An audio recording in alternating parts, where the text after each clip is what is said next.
La idea de esta clase es comenzar a hablar de algo de mecanismo de resistencia de las enterobacterias, y vamos a ir hablando así como para ir entendiendo, para llegar a la detección del mecanismo de resistencia de las enterobacterias. ¿Ustedes ven la pantalla? Bien. A ver que lo quiero pasar. Ay, ¿cómo lo paso? Ahí está. Nosotros en un antibiograma de una enterobacteria, me olvidé de poner la diapositiva de todos los géneros que nosotros tenemos en la familia Enterobacteriaceae.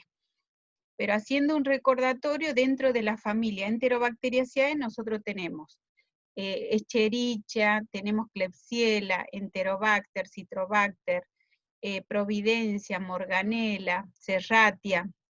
Y la característica es que son fermentadoras de glucosa y son oxidasa negativa. Esas son las de mayor prevalencia en aparición clínica. Entonces, cuando nosotros vamos a hacer un antibiograma de una enterobacteria, y si se trata de un paciente internado, nosotros largamos estas 3 placas de antibióticos, y en estas 3 placas está la detección de mecanismos de resistencia. Un poco es entender todo esto, pero en la detección de mecanismos de resistencia, de lo que vamos a hablar de todos los antibióticos que están en estas placas, son de los beta-lactámicos, no de los otros. Entonces, como vamos a hablar de la resistencia de los beta-lactámicos, que es la familia más grande de antibióticos y la más usada en la clínica, haciendo así un recordatorio, nosotros, la familia de los beta-lactámicos se caracterizaban por el anillo beta-lactámico. Dentro de esta familia nosotros teníamos la penicilina, la cefalosporina, que dentro de ahí vamos a ver la clasificación otra vez, monobactam, el más usado en la clínica es el Astrionam, y los carbapenem. Entonces, lo común que tiene la familia de los beta-lactámicos es el anillo beta-lactámico. ¿Por qué es importante remarcar el anillo beta-lactámico? Porque es el sitio de acción de las enzimas que se llaman beta-lactamasas, que van a abrir este anillo beta-lactámico y van a inactivar la acción del antibiótico, ¿sí?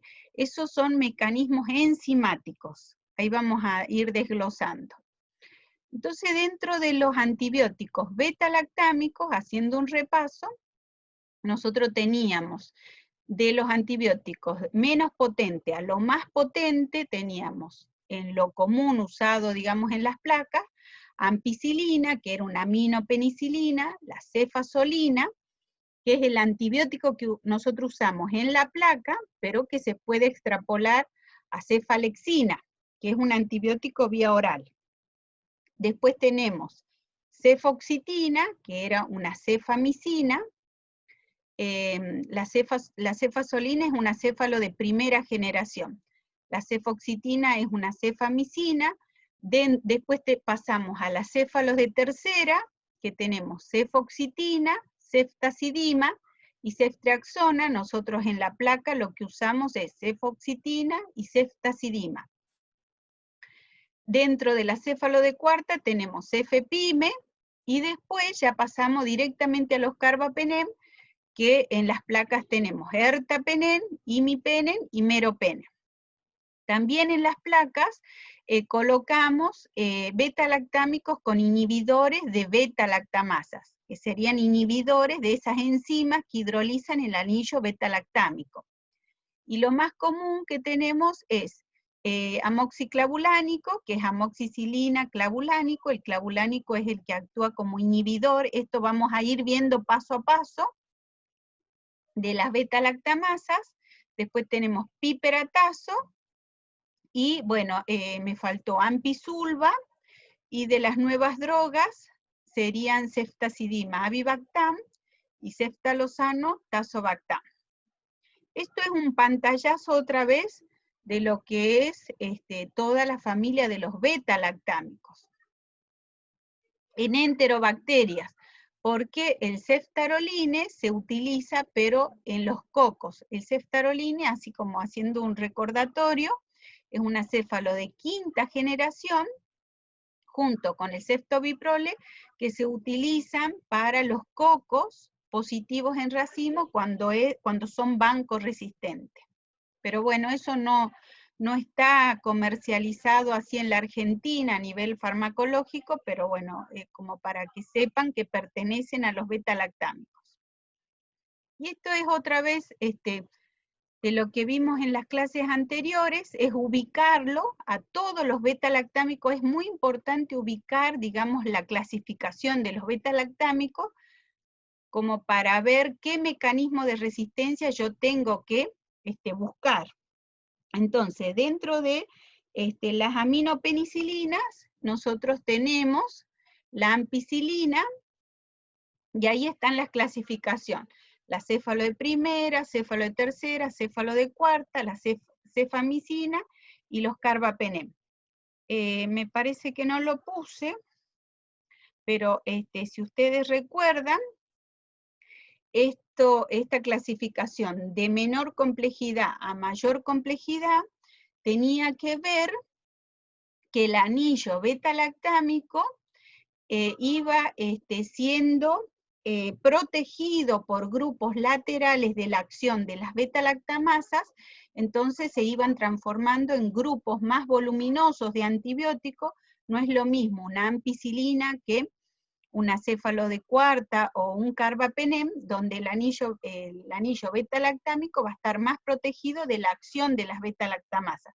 Por eso es, digamos, que un carbapenem es lo más potente en cuanto a los beta-lactámicos. Los beta-lactámicos, ¿se acuerdan que actuaban inhibiendo la síntesis del péptido glicano y a través de las proteínas ligadoras de penicilina? Y ahora sí, la idea, ese fue, digamos, el panorama de los antibióticos, de los beta-lactámicos, porque la idea es que nosotros veamos que los mecanismos de resistencia de los beta-lactámicos pueden ser cromosómicos o pueden ser plasmídicos. Si ustedes se acuerdan, los plásmidos son materiales genéticos móviles, circulares, que se meten a la bacteria, se meten al cromosoma de la bacteria, entonces se produce la síntesis de proteínas y de enzimas como parte de la bacteria. Pero la idea es ver, digamos, que no solo los mecanismos de resistencia de los beta-lactámicos puede ser por acción enzimática, ¿sí? Por producción de una enzima que hidroliza el antibiótico, sino que existen otros mecanismos de resistencia, y ahí están involucrados lo que son las mutaciones cromosómicas, o sea que la bacteria en su cromosoma produce mutaciones que van a tener un impacto en la estructura de la bacteria y va a impedir que el antibiótico actúe. Y esos mecanismos cromosómicos tienen que ver básicamente con lo que nosotros conocemos como impermeabilidad, flujo o alteraciones de las proteínas ligadoras de penicilina. Esas mutaciones cromosómicas de la impermeabilidad, ¿qué hace la bacteria? La bacteria lo que tiene en su membrana externa, tiene proteínas transmembrana, ¿sí? Acá está el dibujo. Estas proteínas transmembranas son las llamadas porinas. Estas porinas, los que permitirían es la entrada del beta-lactámico al interior de la bacteria. ¿Y qué es lo que hace la bacteria como mecanismo de resistencia? Produce mutaciones en esas porinas, entonces produce una alteración en su estructura e impide que el beta-lactámico ingrese. Entonces, cuando uno habla de impermeabilidad, uno habla de alteración en las porinas, ¿sí? Estas mutaciones cromosómicas en las porinas no solo es una alteración a nivel estructural de la porina, sino lo que puede hacer la bacteria es disminuir la producción de cantidad de porinas, ¿sí? eso significa que, por ejemplo, una Escherichia coli tiene 1000 porinas en su membrana externa. Pseudomonas aeruginosa, que no es una enterobacteria, es un bacilo no fermentador de glucosa, lo que hace como mecanismo de resistencia en impermeabilidad es bajar la cantidad de porinas en la membrana externa y tiene 100 porinas en su membrana externa. Entonces, cuanto menor número de porinas tiene en su membrana externa, menos canales tiene el antibiótico para poder entrar a la bacteria. Entonces, de eso se trata los mecanismos de resistencia en cuanto a las mutaciones cromosómicas y eso pasa con uno de los mecanismos que es la impermeabilidad. Otro mecanismo de mutación cromosómica es el eflujo. El eflujo lo que hace la bacteria es hacer una alteración también a nivel cromosómica en estas proteínas transmembrana, o sea que atraviesan toda la membrana. Lo que hace el antibiótico es atravesar, pero lo que hacen estas proteínas transmembranas es volver a expulsarlo al exterior de la bacteria. Eso es el mecanismo de flujo, ¿sí? Bueno, todo esto de impermeabilidad y eflujo lo vemos muchísimos en los no fermentadores de glucosa, o sea, en las no enterobacterias, y lo vemos mucho en Pseudomonas aeruginosa y en Acinetobacter. Otra alteración cromosómica son alteraciones de las proteínas ligadoras de penicilina. Esto es a nivel de citoplasma, se producen alteraciones cromosómicas, digamos, de estas proteínas ligadoras de penicilina, hay una alteración, y esa alteración no permite que el beta-lactámico se una a esas proteínas ligadoras de penicilina. Esas son alteraciones cromosómicas que la bacteria hace en su cromosoma. La bacteria, como mecanismo de resistencia, lo que puede hacer es adquirir plásmidos, que son los materiales genéticos móviles circulares que transportan estos segmentos cromosómicos para la producción de enzimas que hidrolicen a los beta-lactámicos. Dentro de esas enzimas que hidrolizan a los beta-lactámicos, lo más, digamos, relevante son las BLE, que significa beta-lactamasa de espectro extendido, las AMC, que también son beta-lactamasas, y las carbapenemasas. Bueno, esto lo vamos a clasificar según, digamos, los autores, Care, Bush y Ambler, pero la idea es que ustedes sepan que los mecanismos de resistencia no solo son enzimáticos, sino que pueden ser cromosómicos. ¿Por qué es importante saber esto? Porque cuando una bacteria tiene una carbapenemasa, que es una enzima que hidroliza los carbapenem, y uno detecta la presencia de esa carbapenemasa, el paciente tiene que entrar en aislamiento de contacto. Ustedes saben que el aislamiento de contacto genera también todo un gasto económico, a nivel estructura, digamos, hay que aislarlo en una habitación, o sea, tiene un impacto muy grande a nivel hospitalario, y es importante saber si es enzimático o es algo cromosómico. Como nosotros vamos a hablar de las enterobacterias, es importante hacer identificación de la bacteria y ver el antibiograma, porque hay no fermentadores de glucosa, bacilos no fermentadores de glucosa, que tienen naturalmente carbapenemasa. O sea, hay bacterias que nacen con estas enzimas en su cromosoma, y la presencia de esas enzimas no quiere decir que haya riesgo de que a través de las manos del personal de salud se pase esos plásmidos a otro paciente. No todas las enzimas beta-lactamasas, o sea, son plasmídicas. Hay bacterias que la tienen cromosómica. Y el ejemplo más común, vamos a ir viendo de las enterobacterias, pero el ejemplo más común de las carbapenemasas son las Stenotrophomonas maltophilia. Es un bacilo no fermentador de glucosa que naturalmente ella tiene en su cromosoma la producción de una enzima que hidroliza a los carbapenem, ¿sí? Vamos a ir paso a paso hablando. Esto es el pantallazo de que los mecanismos de resistencia pueden ser cromosómicos o plasmídicos.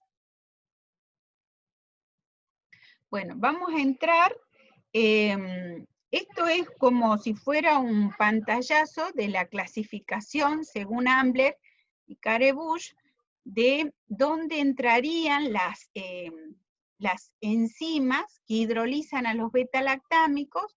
Ellos la clasifican en clase A, clase B, clase C y clase D, pero vamos a ir viendo una por una.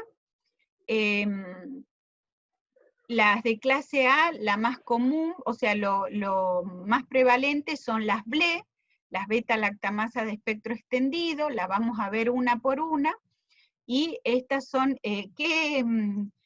¿por qué dice TEM, SHIP, B, hay TEM 1, TEM 2, TXM, esas son todas las distintas enzimas, las distintas BLE que se detectan por biología molecular. A nosotros los fines prácticos epidemiológicos nos interesa saber si tiene BLE o no tiene BLE una bacteria. ¿Por qué? Porque si la bacteria tiene una BLE, tiene que entrar en aislamiento de contacto ese paciente. No se preocupen de que esto lo vamos a ir desglosando. Las de clase B son unas carbapenemasas, en las clase A están unas carbapenemasas que se llaman KPC, en las de clase B están las metalo-beta-lactamasas que son carbapenemasa, en las de clase C están las AMC, y en las de clase D están las carbapenemasas tipo OXA. Yo hice este cuadro, que me parece mucho más práctico, donde la clasificación de las beta-lactamasas, o sea, de las enzimas que hidrolizan a los beta-lactámicos, la divido así. En clase A, en las de clase A, uno encuentra las BLE, las carbapenemasas tipo KPC también. En las de clase B encuentran las metalo-beta-lactamasa, en las de clase C las AMC, y en las clase D las carbapenemasas tipo OXA. Esto es como para tener una idea dónde uno está parada, porque uno, según Ambler, según la clasificación, ellos clasifican a las beta-lactamasas según el inhibidor de esa beta-lactamasa. Pero lo vamos a ir viendo paso a paso. Nosotros cuando hablamos de mecanismos de resistencia de beta-lactámicos y hablamos de enzimas que adquiere la bacteria, básicamente hablamos de las BLEA, de las BLE, de las AMC y de las carbapenemasas. Todas son enzimas que hidrolizan a los beta-lactámicos. Esto es un pantallazo porque hoy en sí no vamos a ver cómo se detecta una BLE, cómo se detecta una carbapenemasa, sino que es hacerles conocer las enzimas, porque lo que vamos a ver hoy son las resistencias naturales que tiene cada bacteria. O sea, que ustedes sepan primero que existen estas enzimas, y después que hay bacterias que la tienen cromosómicamente a estas enzimas, que no es que las adquirieron plasmídicamente, sino que ellas la tienen en el cromosoma. Entonces la idea de presentarles a las enzimas que hidrolizan a los beta-lactámicos es cómo se clasifican, y después vemos las resistencias naturales de las enterobacterias. Entonces, dentro de las beta-lactamasas, la menos potente dentro de las beta-lactamasas están las BLEA. ¿BLEA qué significa? Significa beta-lactamasa de espectro ampliado. Según Ambler, están dentro de las clase A, y acá estarían las distintas clasificaciones moleculares que existen de BLEA. ¿Qué hacen estas BLEA? Estas beta-lactamasas de espectro ampliado. Van a hidrolizar las aminopenicilinas. Dentro de las aminopenicilinas nosotros tenemos la ampicilina. O sea que si una bacteria tiene cromosómicamente una ablea, o sea que nace con esa enzima en su cromosoma, nosotros siempre vamos a ver la hidrólisis de la ampicilina. ¿Qué no toca, qué no hidrolizan estas beta-lactamasas de espectro ampliado? No van a hidrolizar céfalo de primera generación como cefasolina, ni amoxiclavulánico, ni piperatazo, ni ampisulva, pero sí lo pueden hidrolizar si hay una hiperproducción de esta ablea. O sea, hay bacterias que la tienen en su cromosoma, a la enzima, pero hay una producción basal. Esa producción basal de esa enzima, lo que hace siempre es hidrolizar las aminopenicilinas, o sea, la ampicilina. Pero cuando hay una hiperproducción, una exacerbación en la producción de esta ablea, estas ableas pueden tocar otros beta-lactámicos. Entonces, como primera beta-lactamasa tenemos las bleas. Después tenemos las BLE, que dijimos que la sigla significa beta-lactamasa, pero ahora de espectro extendido. O sea que se extiende el espectro de acción de esta enzima y que va a hidrolizar antibióticos más potentes, no solo la aminopenicilina. Según Ambler, también están dentro de las clase A, y molecularmente la que predomina y la que tiene mayor prevalencia en la Argentina se llama CTXM2, después están las PER2, PER1, TEM3, SHB2, SHB5, pero la que mayor prevalencia dentro de las BLE que existen en la Argentina por biología molecular son CTXM2. ¿Qué hacen estas BLE, estas beta-lactamasas de espectro extendido?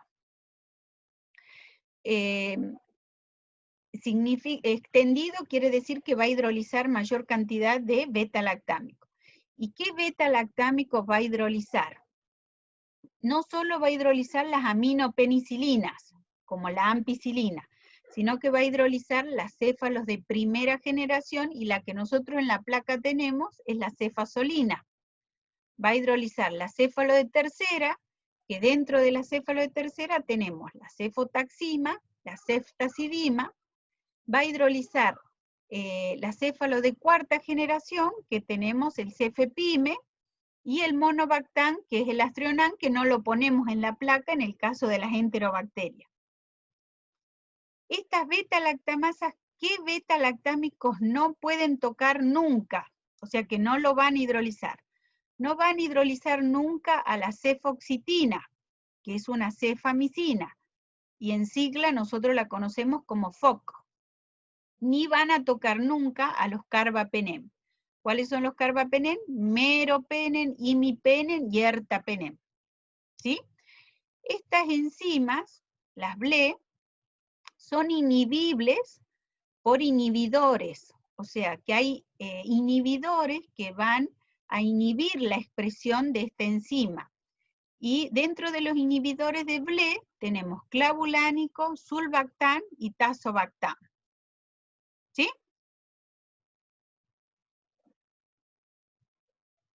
Entonces, nosotros clasificamos BLEA, clasificamos BLE, y vamos a clasificar las AMC.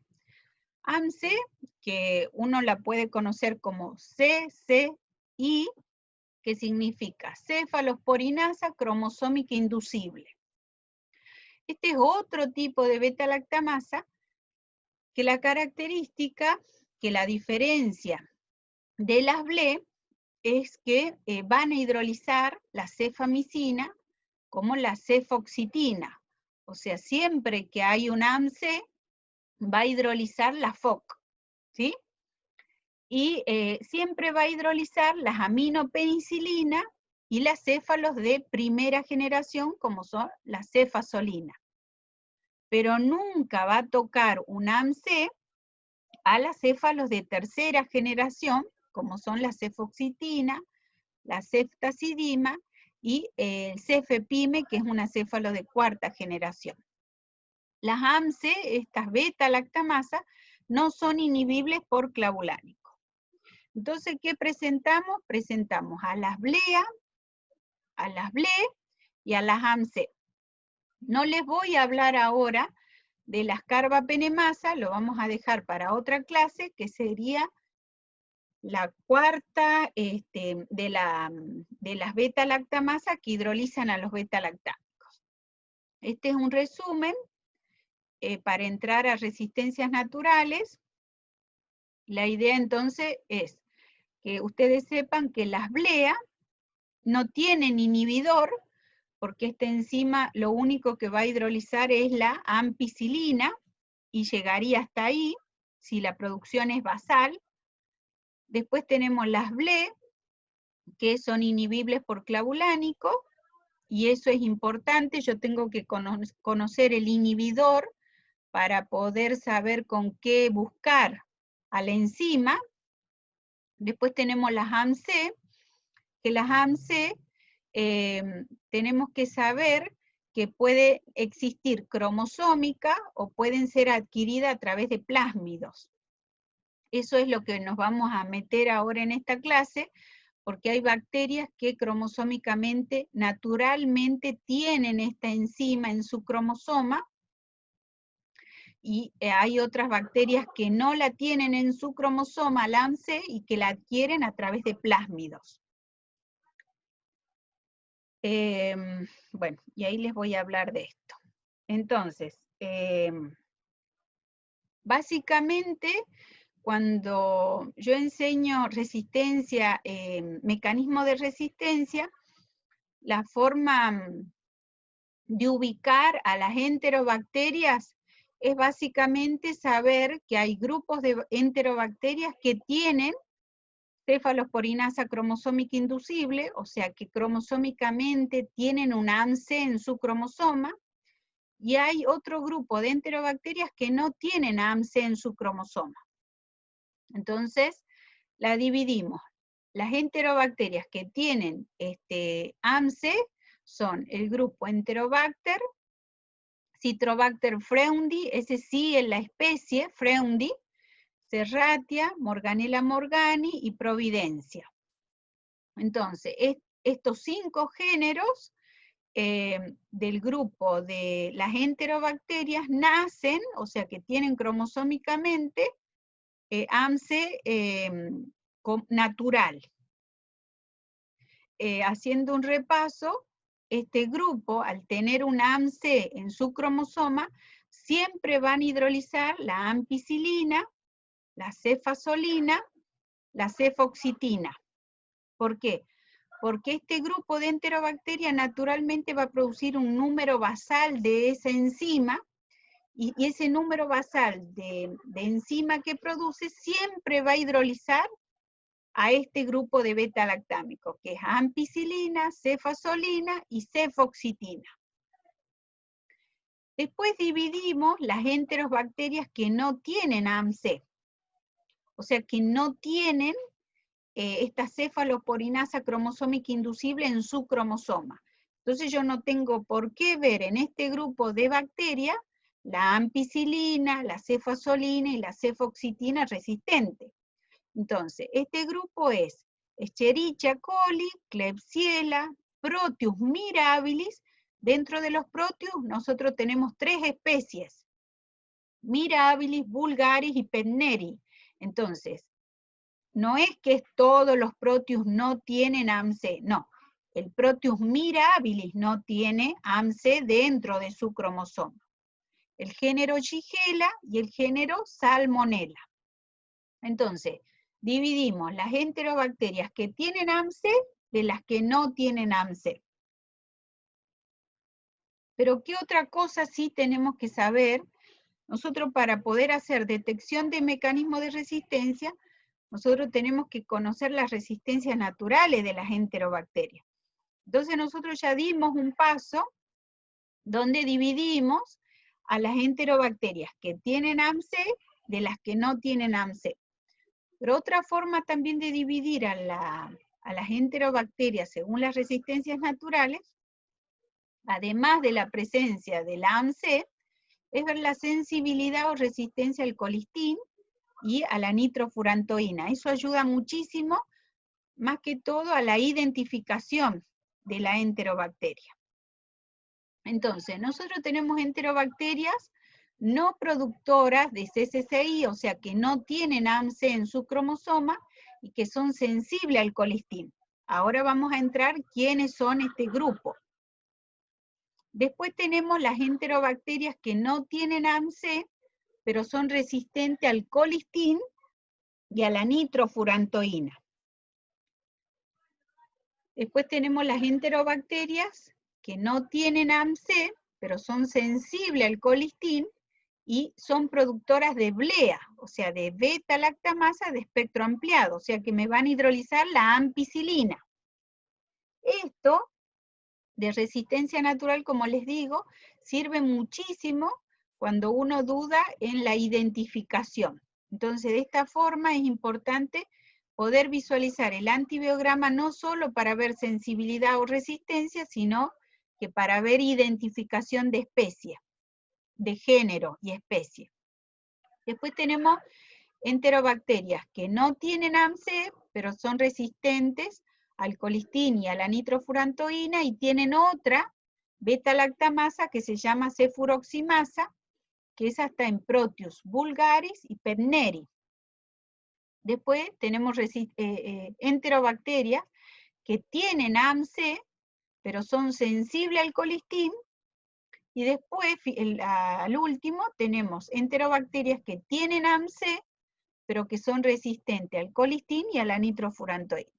Entonces, esto lo vamos a ir desglosando, y la idea es que veamos primero las enterobacterias que no tienen AMC. Entonces, no tienen AMC, y al no tener AMC, son sensibles siempre a la cefoxitina. La AMC es una beta-lactamasa que siempre va a hidrolizar a la cefoxitina. Entonces, la cefoxitina es un marcador de la presencia de AMC. En este grupo tenemos coli, shigella, salmonella, y este grupo, estos géneros, se caracterizan no solo por no tener AMC, sino que tampoco tienen blea. En realidad la coli, dice la bibliografía, porque si uno comienza a leer la bibliografía, Escherichia coli, dice que hay Escherichia coli cromosómicamente tiene un AMC en un número basal muy bajo, que no llega a hidrolizar ampicilina, cefasolina, ni cefoxitina, pero que puede expresarse esa hiperproducción de AMC en un 2% de las Escherichia coli. Entonces, si ustedes buscan en la bibliografía, la Escherichia coli la tiene cromosómicamente, pero no la expresa. Para mí es más fácil pensar que la coli no tiene AMC, entonces eso me hace, siempre tengo que tener sensible la FOC, y si veo que es FOC resistente, ya tengo que buscar AMC. No tienen BLE tampoco, no tienen beta-lactamasa de espectro extendido.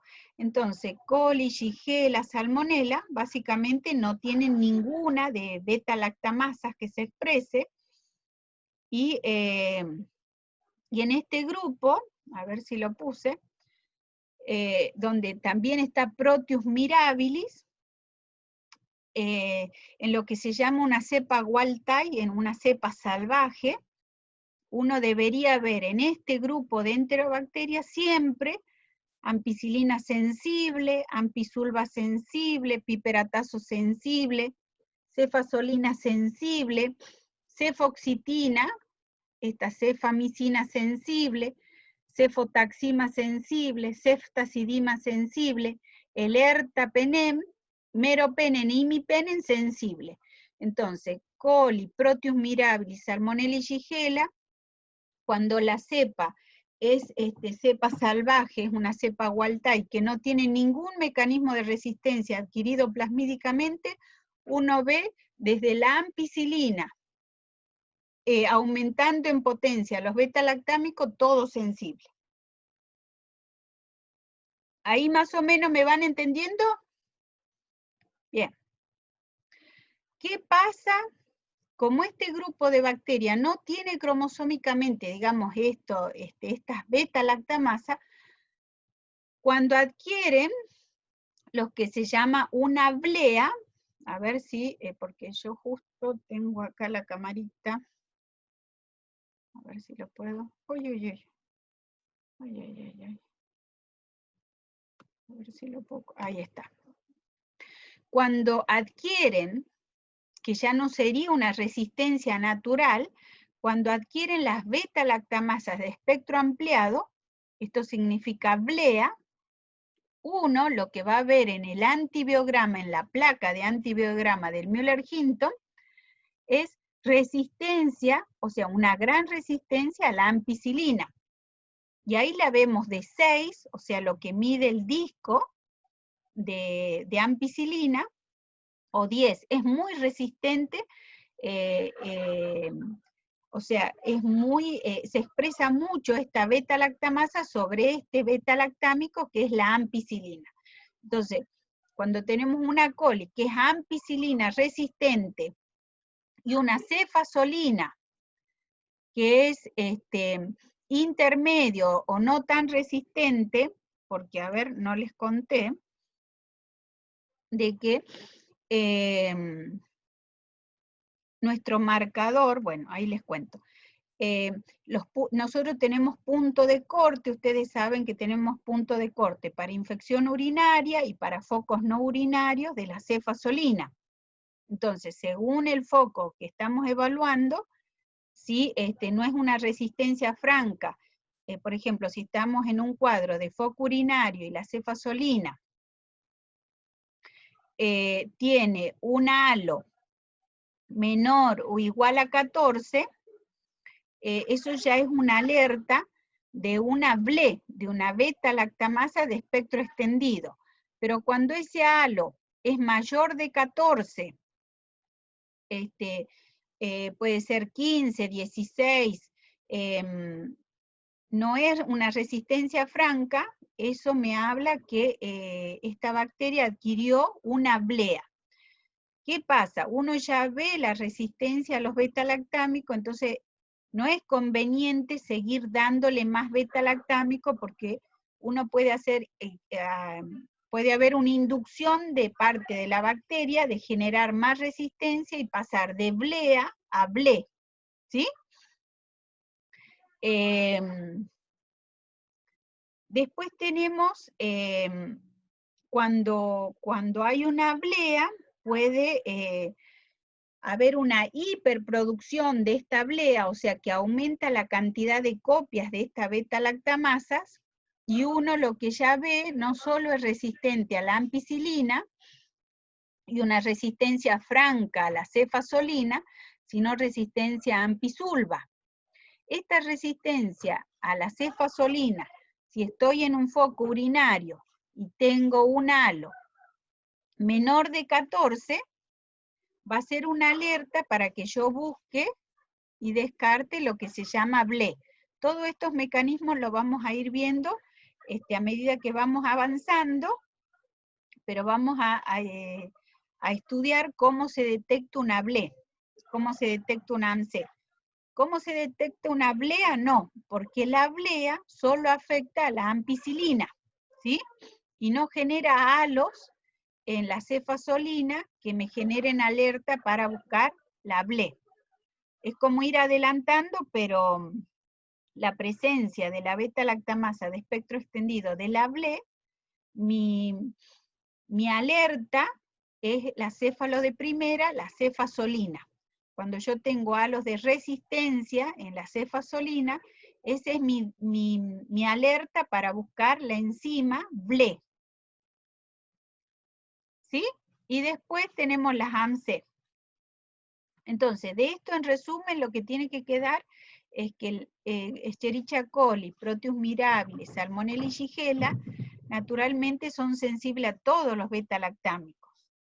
Cuando en la placa vemos resistencia a la ampicilina, eso puede tratarse de una blea. A los fines epidemiológicos y del informe clínico, lo único que nosotros hacemos es informar ampicilina resistente, ¿sí? Y en cambio, cuando ya tenemos alerta para buscar BLE, nosotros en el informe clínico ya ponemos detección de BLE, de beta-lactamasa de espectro extendido, y a su vez va la leyenda que dice que es resistente a todas las penicilinas, céfalo de primera, céfalo de tercera, céfalo de cuarta, y monobactam, ¿sí? Ahí cambia la leyenda. Esto lo vamos a ver cuando veamos cómo detectamos las BLE. Y por último están las AMC, o sea que este grupo de bacterias no tiene AMC, salvo la coli que puede hiperproducir, pero mi alerta para buscar AMC es la resistencia a la cefoxitina, ¿sí? De esto que queda, que este grupo de bacterias no tiene por qué tener la cefazolina resistente. Cuando tengo ampicilina resistente sola, puede tratarse de una BLE, pero a mí lo que me interesa siempre es mirar la cefazolina. Cuando la cefazolina, por ejemplo, en foco urinario es menor o igual a 14 milímetros, esa ya es mi alerta para buscar las BLE. ¿Sí? Cuando yo tengo en este grupo de bacterias no solo la ampicilina resistente, no solo la cefazolina resistente, sino que tengo la cefoxitina resistente, la cefoxitina es la alerta para buscar AMC, esta cefalosporinasa cromosómica inducible. Y acá tendríamos el Proteus mirabilis, que es todo lo mismo que coli, que Salmonella y Shigella, pero se caracteriza por ser resistente al colistin y a la nitrofurantoína, ¿sí? En este grupo de bacterias, haciendo así como un resumen, uno puede tener ampicilina resistente y tratarse de una blea, pero la cefazolina es mi alerta para buscar una BLE. Este grupo de bacterias no tiene BLE cromosómicamente. Este grupo de bacterias no tiene AMC cromosómicamente. Entonces mi alerta es si yo tengo cefoxitina resistente, tengo que buscar AMC.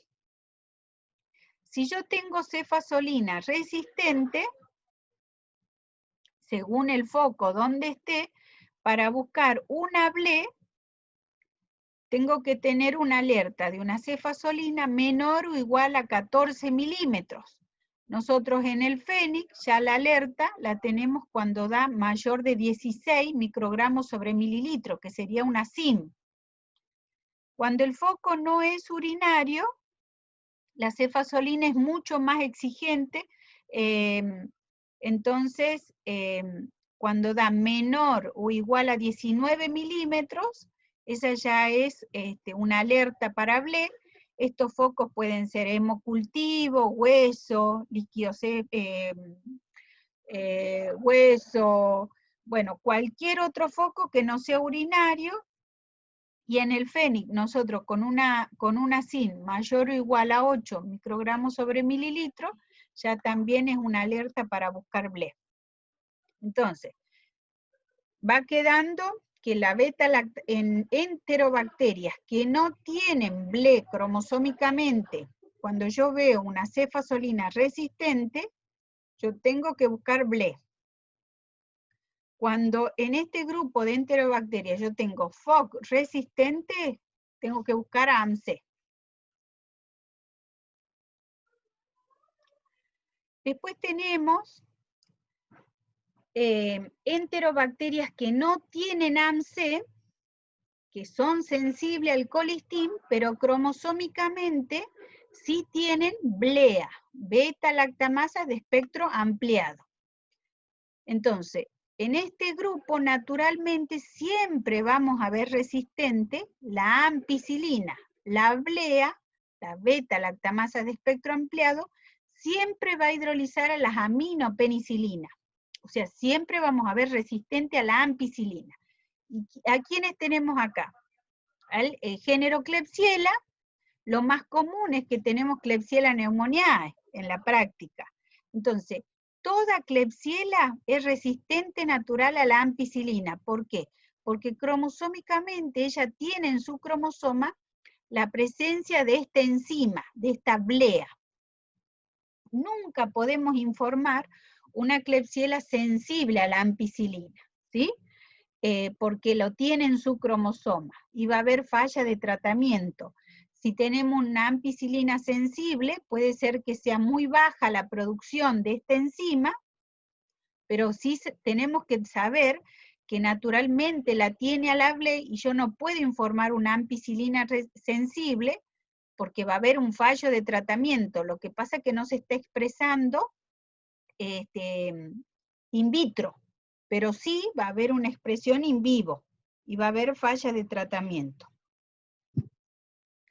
Y el otro género y especie, porque dentro de Citrobacter, nosotros con mayor frecuencia clínica tenemos Citrobacter freundi y Citrobacter cosseri. Bueno, no es lo mismo el Citrobacter cosseri que el Citrobacter freundi. El Citrobacter cosseri naturalmente tiene una blea, o sea que va a tener siempre resistencia a la ampicilina. Ahí vamos a ver más adelante que Citrobacter freundi tiene una AMC cromosómica. Entonces, Citrobacter freundi siempre va a ser resistente a la ampicilina, a la cefazolina y a la cefoxitina. ¿Sí? Cuando yo tengo un Citrobacter y me da por pruebas bioquímicas Citrobacter y no sé identificar especie, ahí está la importancia de ver el antibiograma. Porque si por prueba bioquímica me da Citrobacter y en el antibiograma solo tengo resistencia a la ampicilina, se trata de un Citrobacter cosseri, que antes se llamaba Diversus. ¿Sí? Si yo tengo por identificación bioquímica Citrobacter, y ese Citrobacter en el antibiograma tiene resistencia a ampicilina, cefazolina y cefoxitina, lo más probable es que eso es un freundi. ¿Sí? Entonces, por eso es importante saber la resistencia natural para que nos ayude también a hacer la identificación de especie. ¿Hasta ahí vamos? Bueno, y esto es una Klebsiella wild type, o sea que una Klebsiella salvaje. Las Klebsiella, dijimos, no tienen AMC, pero sí tienen cromosómicamente una blea. Entonces nosotros en el antibiograma siempre vamos a ver ampicilina resistente, ¿sí? Y hasta ahí tiene que llegar la resistencia de una blea. Cuando ya hay resistencia a la cefazolina, que antes usábamos cefalotina, ahora reemplazamos la cefalotina por cefazolina, tiene que ser sensible, porque las bleas solo hidrolizan a las aminopenicilinas. Entonces, siempre una Klebsiella es ampicilina resistente. Bueno, siguiendo con esta división, ¿no? Que a las enterobacterias nosotros la dividimos en las que tienen AMC y las que no tienen AMC. Todo lo que vimos son las que no tienen AMC. La única diferencia es que la Klebsiella y el Citrobacter cosseri tienen blea, ¿sí?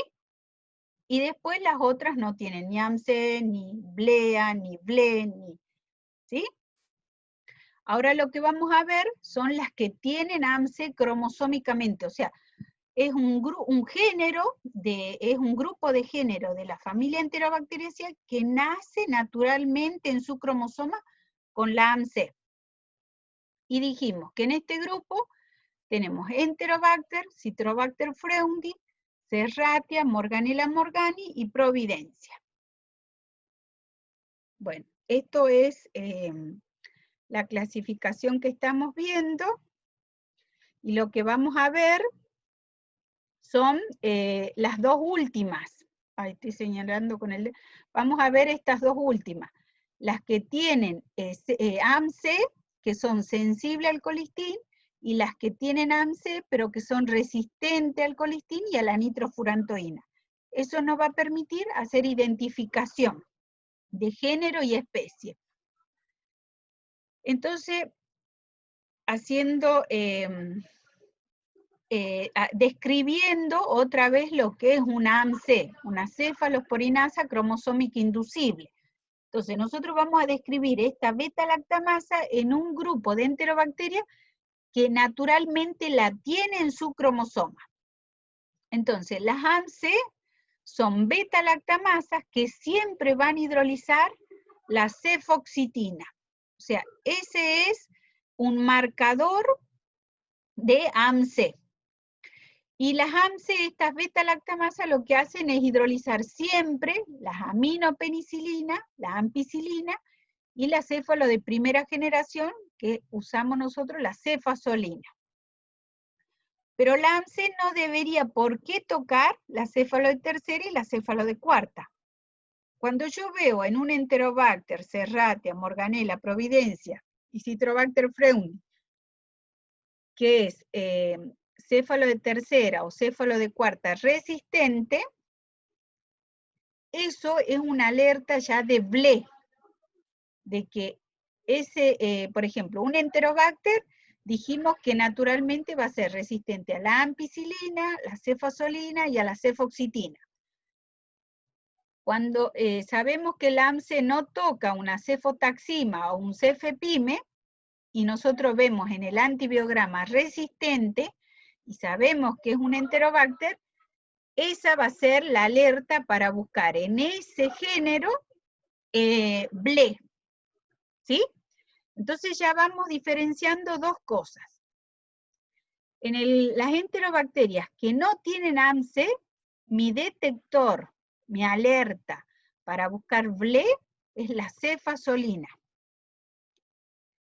En el grupo de enterobacterias que cromosómicamente tienen AMC, mi alerta para buscar BLE va a ser la céfalo de tercera y las céfalos de cuarta. ¿Por qué? No me sirve a mí la cefasolina como alerta de BLE, porque naturalmente la hidroliza la cefasolina la AMC. ¿Sí? Cuando uno quiere ver si estoy dentro del género Enterobacter o dentro del género Citrobacter freundii, cuando yo sospecho que es una bacteria que cromosómicamente tiene AMC, yo lo que puedo hacer es demostrar la presencia de esa AMC, de esa enzima, en el antibiograma. Entonces, estratégicamente, ¿uno qué hace? Puede colocar los discos de cefoxitina y de cefotaxima y ver este efecto de pared. Este efecto de pared es porque estos antibióticos actúan como buenos inductores y como malos inductores hidrolizables y no hidrolizables. Eso lo vamos a ver, voy a tratar de explicarles así a medida que vamos avanzando, pero que a mí me gustaría que les quede así cosas básicas y prácticas. Cuando yo sospecho que tiene una AMC cromosómica y quiero hacer identificación, puedo colocar FOC y CTX. Pero cuando yo sé de que cuando dudo que esa enterobacteria no tiene AMC, pero tengo cefoxitina resistente, no es lo mismo, o sea, demostrar la presencia de la AMC cromosómica que adquirida plasmídicamente. No sé por ahí si lo expliqué en forma clara, pero por ejemplo, una coli no tiene AMC cromosómicamente, así como una hiperproducción. Entonces, si yo tengo cefoxitina resistente, voy a tener que demostrar la presencia del AMC. Bueno, esa presencia del AMC no lo voy a hacer colocando FOXCTX, lo voy a hacer de otra forma. Pero cuando yo sospecho que es un Citrobacter fruendi y quiero demostrar esa presencia cromosómica del AMC, lo puedo hacer con esto, con FOXCTX y ver esta pared, y con esto yo cierro que estoy dentro de estos géneros que son productores de AMC. Si no lo expliqué claro, lo podemos explicar más adelante, pero la idea es que quede el concepto que no es lo mismo buscar un AMC cromosómica que un AMC plasmídica. A ver si lo puse.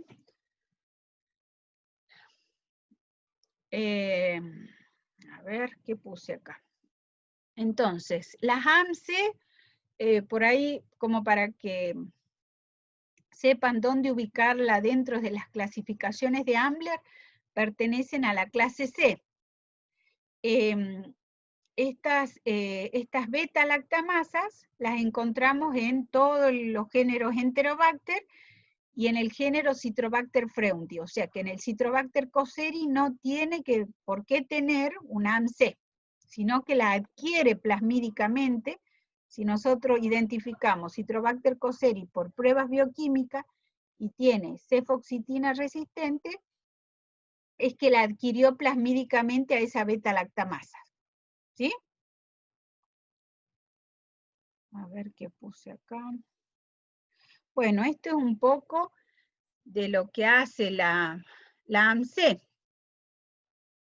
Y por qué uno no debería, digamos, informar y el médico dar beta-lactámicos a este grupo de enterobacterias que tiene AMC. Como estas AMC pueden ser inducibles, o sea que si yo le doy beta-lactámico, puedo inducir a mayor producción, mayor cantidad de copias de esta beta-lactamasa. Un poco la explicación no es científica, es lo que yo entiendo, y la idea es poder explicarle cómo yo lo entiendo así. Nosotros, digamos, la bacteria, cuando recibe la acción del beta-lactámico, ustedes saben que el beta-lactámico inhibe la síntesis de péptidoglicano. Entonces, esa inhibición de péptidoglicano produce productos residuales de esa hidrólisis.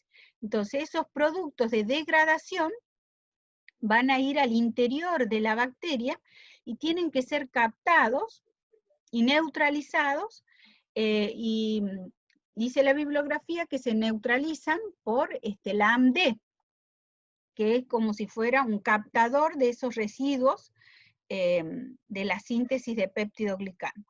Pero esta AMD, esta enzima, es saturable, o sea que llega un momento en que se satura con el exceso de producción de estos productos de degradación. Cuando se satura, estos productos de degradación siguen en el citoplasma y lo que se hacen es ubicar en un receptor cromosómico que se llama AMR, que es un represor, o sea que es un inhibidor de la producción de la AMC, ¿sí? Entonces, estos productos residuales, cuando se unen a este receptor AMR, lo que hacen es activarlo al represor de la producción del AMC.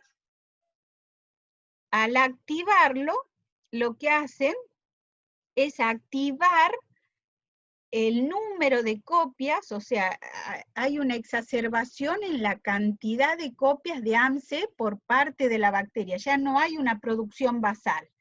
Se altera el regulador que regula la producción de la cantidad de copias de AMC. Entonces, como hay una alteración, ya no hay un freno en la producción de cantidad de copias de AMC.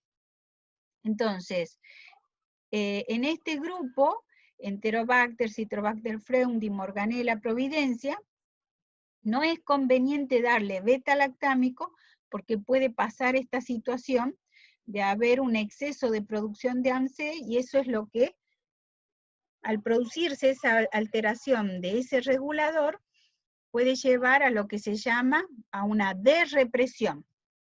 Significa que el represor ya no regula la cantidad de copias de AMSE, sino que hay una desrepresión. Hay una alteración en ese regulador, entonces hay un exceso de cantidad de AMSE, y uno lo ve en el antibiograma, súper resistente a los beta-lactámicos, inclusive toca a los carbapenem. Y por último, tenemos las resistencias naturales de las enterobacterias que tienen AMSE, pero que se caracterizan por ser resistentes naturales al colistin y a la nitrofurantoína. Entonces, en este grupo encontramos Morganella morgani, Providencia y Serratia marcescens. ¿Por qué es importante? Porque si yo tengo una infección urinaria y tiene Morganella morgani, Providencia o Serratia marcescens, y el paciente está en terapia y tiene, por ejemplo, merocolistin, es naturalmente resistente al colistin, y no hay un efecto sobre la bacteria. Es importante saber las resistencias naturales para poder desescalar en el tratamiento de antibióticos. ¿Sí? Y lo que puede llegar a pasar en el antibiograma de este grupo, o sea, Morganella morgani y Providencia, tienen cromosómicamente un AMSE, o sea que yo siempre voy a ver ampicilina, cefasolina y cefoxitina resistente, pero lo que puede llegar a pasar es que son productores de AMSE que muchas veces uno puede ver la cefoxitina sensible o puede verla intermedio.